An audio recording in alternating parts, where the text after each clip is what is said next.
ਸਤਿ ਸ਼੍ਰੀ ਅਕਾਲ ਦੋਸਤੋ, ਪਿਛੋਕੜ ਪਿੰਡਾਂ ਦੇ ਪ੍ਰੋਗਰਾਮ ਤਹਿਤ ਅੱਜ ਅਸੀਂ ਪਹੁੰਚੇ ਹਾਂ ਜ਼ਿਲ੍ਹਾ ਹਨੂਮਾਨਗੜ੍ਹ ਦੇ ਪਿੰਡ ਲੌਂਗਵਾਲਾ। ਤੇ ਦੋਸਤੋ ਇਹ ਲੌਂਗਵਾਲਾ ਪਿੰਡ ਤਹਿਸੀਲ ਪੀਲੀਆਂ ਵੰਗਾਂ ਜ਼ਿਲ੍ਹਾ ਹਨੂਮਾਨਗੜ੍ਹ ਦਾ ਪਿੰਡ ਆ। ਕਈ ਦੋਸਤ ਇਸ ਪਿੰਡ ਨੂੰ ਲੌਂਗੇਵਾਲਾ ਜੈਸਲਮੇਰ ਵਾਲਾ ਵੀ ਸਮਝ ਲੈਂਦੇ ਆ, ਪਰ ਇਹ ਲੌਂਗਵਾਲਾ ਪਿੰਡ ਦੀ ਆਪਾਂ ਗੱਲ ਕਰ ਰਹੇ ਹਾਂ। ਇਹ ਜ਼ਿਲ੍ਹਾ ਹਨੂਮਾਨਗੜ੍ਹ ਦਾ ਪਿੰਡ ਆ।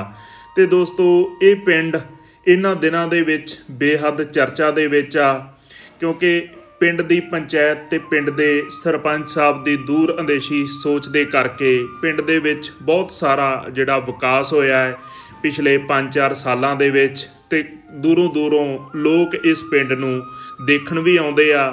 ਤੇ ਦੋਸਤੋ ਆਪਾਂ ਪਿੰਡ ਦੀ ਸੈਰ ਵੀ ਕਰਾਵਾਂਗੇ, ਤੁਹਾਨੂੰ ਦਿਖਾਵਾਂਗੇ ਪਿੰਡ ਦੀ ਪੰਚਾਇਤ ਤੇ ਪਿੰਡ ਦੇ ਸਰਪੰਚ ਸਾਹਿਬ ਵੱਲੋਂ ਪਿੰਡ ਦੇ ਵਿੱਚ ਕੀ ਵਿਕਾਸ ਕੀਤਾ ਗਿਆ, ਤੇ ਨਾਲੇ ਪਿੰਡ ਦਾ ਪਿਛੋਕੜ ਵੀ ਜਾਣਾਂਗੇ। ਕਿਉਂਕਿ ਦੋਸਤੋ 1947 ਦੀ ਵੰਡ ਤੋਂ ਪਹਿਲਾਂ ਜਿਹੜਾ ਲੌਂਗਵਾਲਾ ਪਿੰਡ ਸੀ ਇਹ ਮੁਸਲਿਮ ਆਬਾਦੀ ਦਾ ਪਿੰਡ ਸੀ, ਤੇ 1947 ਦੀ ਵੰਡ ਵੇਲੇ ਇਹ ਪਿੰਡ ਸਾਰਾ ਇੱਕ ਵਾਰ ਖਾਲੀ ਹੋ ਗਿਆ ਸੀ, ਕਿਉਂਕਿ ਮੁਸਲਮਾਨ ਇੱਥੋਂ ਹਿਜਰਤ ਕਰਕੇ ਲਹਿੰਦੇ ਪੰਜਾਬ ਚਲੇ ਗਏ।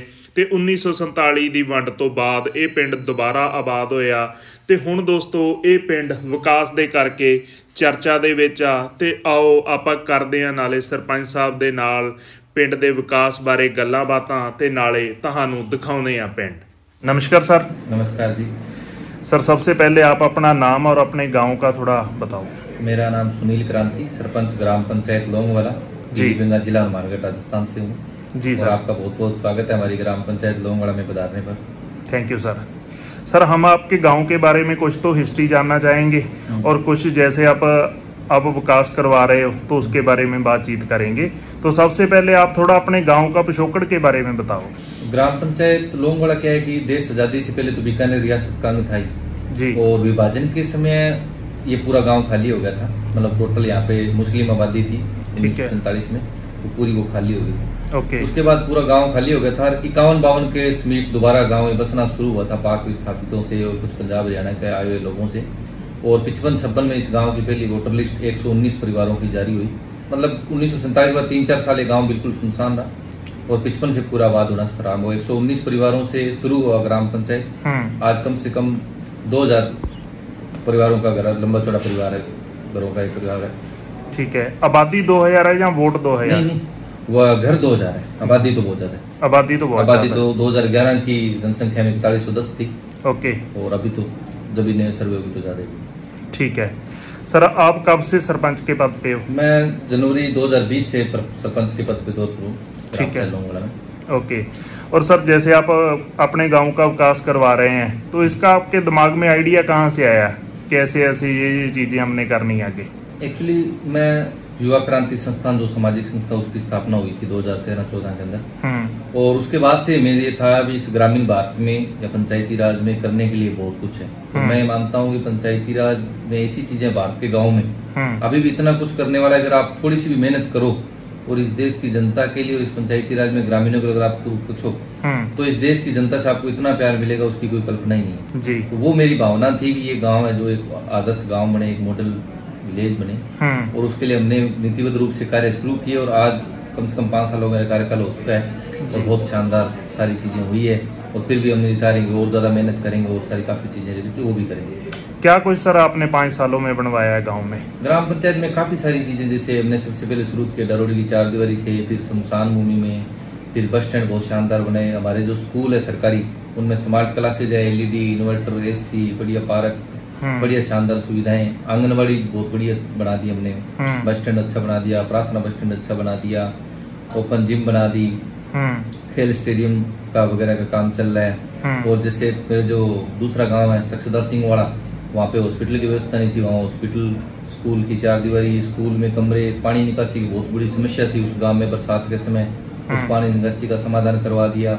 अमृत रोड, CC ब्लॉक, सड़कें, वहाँ पे बस स्टैंड, सामुदायिक शौचालय, कोई चीज लौंगवाला में भी काफी सारे। और पूरे गांव में CCTV कैमरे लगे हुए हैं, मुख्य मार्गों पे स्ट्रीट लाइट लगी हुई है, और काफी सारे नवाचार यहाँ ग्राम पंचायत लौंगवाला में हुए हैं। ठीक है।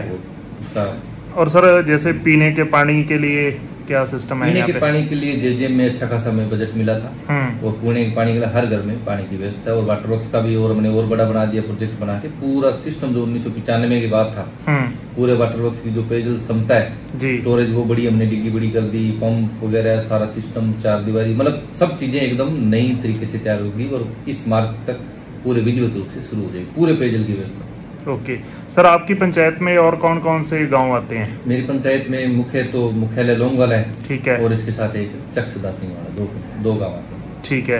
और सर फ्यूचर में और क्या प्लान लेकर चल रहे हो आप गांव के लिए? बस हम सोच रहे हैं तो गौशाला के लिए हम सोच रहे हैं कि एक बड़ा बजट हमें मिले और गौशाला बन जाए। खेल स्टेडियम के लिए एक बड़े बजट की हम उम्मीद कर रहे हैं। उसके बाद हम ये उम्मीद करेंगे, कुछ गलियों में तो स्ट्रीट लाइट लगी, हम सोच रहे हैं पूरे गांव में स्ट्रीट लाइट लग जाए।